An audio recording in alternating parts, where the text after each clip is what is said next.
দাদা আপনি নিশ্চিন্ত থাকুন, আমি খবর পেয়ে ছুটে এসেছি, কিচ্ছু হতে দেবো না। এখন হয়ে গেছে, আমার তো আর কিছু করার নেই।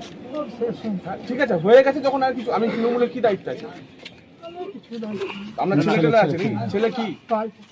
ভাইপো কি নামটা বলেন। কি নাম? হাবিবুর মৌলবীজের নাম।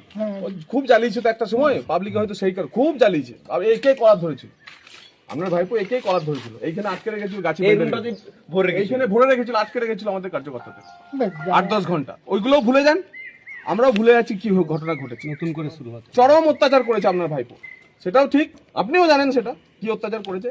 কিন্তু আমি আপনাকে হাত ধরে কথা দিয়ে গেলাম, আমি বলে দিয়ে গেলাম যে এরকম ধরনের কোনো এলিমেন্ট যদি কেউ আছে একদম ঢুকিয়ে অ্যারেস্ট করো। আমরা চাই না, আমরা তৃণমূল কংগ্রেস না, আমরা হিংসামুক্ত রাজনীতি, ভয়মুক্ত পরিবেশ করার জন্য ক্ষমতায় এসেছি। মানুষ এই কারণে আমাদেরকে ভোট দিয়েছে। সুতরাং এটা আমাদের পার্টির একদম নির্দেশ আছে, কোনো কিছু আপনারা অ্যালাউ করবেন এবং আপনাদের সাহেব যেখানে যা ফোর্স ইউজ করার একদম করবেন। আমি এসপি সাহেবকেও সেটা বলে দেওয়া হয়েছে আমাদের, আমরা ডিএম সাহেবকেও সে কথা বলেছি, আমাদেরকে এসপি স্যারও বলেছেন যে কোনোভাবে অ্যালাউ করবেন এবং যেখানে প্রয়োজন হবে আমি যাব। আপনি চাচা একদম নিশ্চিন্ত থাকুন। হ্যাঁ, আপনি ওকে কয়েকদিন আসুন 5 মিনিটের মধ্যে এখান থেকে সবাই নিজের নিজের বাড়ি চলে যাবে, ওখানে কেউ দাঁড়াবে না, কেউ যেন না থাকে। আইসি সাহেব আপনাকে আমি বললাম অ্যারেস্ট করে রাখবেন যেন আগামী 5 বছর বেরোতে না। সেইগুলোকে আপনি ইয়ে করুন। এইভাবে আপনি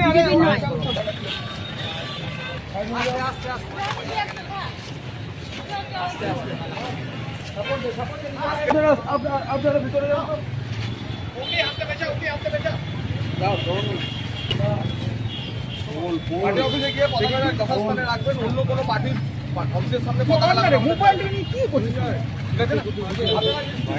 করা যাবে না। আমরা তৃণমূল না।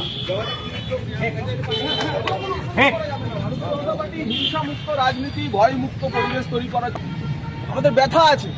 এই বীরভূম জেলাতে 2 মে থেকে 5টি খুন হয়েছিল, প্রায় 50 জন মহিলার গায়ে হাত দেওয়া হয়েছিল। কিন্তু আমরা সেসব ভুলে গিয়ে আমরা তো বলেছি অপরাধ এবং অপরাধীর গুণ বিচার করে নতুন সরকার এসে অ্যান্টিবায়োটিক প্রয়োগ করবে। কিন্তু ভারতীয় গতকাল রাত থেকে হঠাৎ করে কিছু নতুন বিজেপি হয়েছে, তারা চতুর্দিকে তাণ্ডব চালাচ্ছে, এটা আমরা করতে দেবো না। আমি নিজের রাস্তায় নেমেছি, তার দায় কি বিজেপি নেবে? কোনো বিজেপি দায় নেবে না। পুলিশ প্রশাসন, আমি এসপিকেও বলে দিয়েছি যে কড়া ব্যবস্থা নিন যাতে আগামী 5 বছর এরা জেলে থাকে। আমরা বীরভূমে অশান্তি চাই না, আমরা তৃণমূল কংগ্রেস, আমরা এই অশান্তি করতে দেবো না।